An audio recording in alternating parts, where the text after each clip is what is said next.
I've been quiet for some time. It's time I talk. Angithi bathi sithanda ukutrenda. It's fine.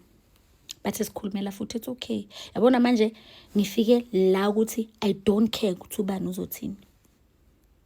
Ayikho into ebuhlungu njengokuthi uqale nomuntu phansi wakhe impilo naye kanti yena sonke lesikhathi mentally physically akekho lapho. Ukudomile ukuthi uqabanga ukuthi ulapho. Ayikho into ebuhlungu njengokuthi uthandane nomuntu omele umfundisi ukuthi akuthande kanjani, because I believe ukuthi umuntu makakuthanda kuyazenzakalela nje natural ukuthi akhombise uthando lwakhe. Ayikho into ebuhlungu njengokuthi umuntu akuyenza ukuthi ungalali, you keep on turning and tossing inyembezi ezigcwele umqamelo. But usaba nokuphuma endlini ngoba ucabanga ukuthi abantu bazobona ukuthi you are going through a lot. You are out there protecting this so-called relationship. Mawufuna ukumazi umuntu wesilisa, shada naye, ube nabantwana naye, uhlale naye zomazi ukuthi umuntu onjani umuntu wesilisa.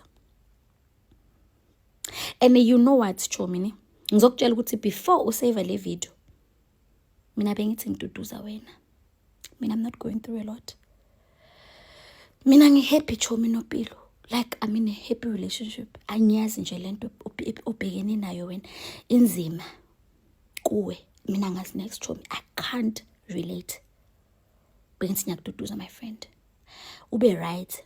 But ungakhohlwa ukuthenga amathikithi nge-27 September. uLiana wenza i-family and friends, uSimewile nathi abadala nabantwana. Sibeni lapha sihlala amagame, amathikithi atholakala ku-computer ticket.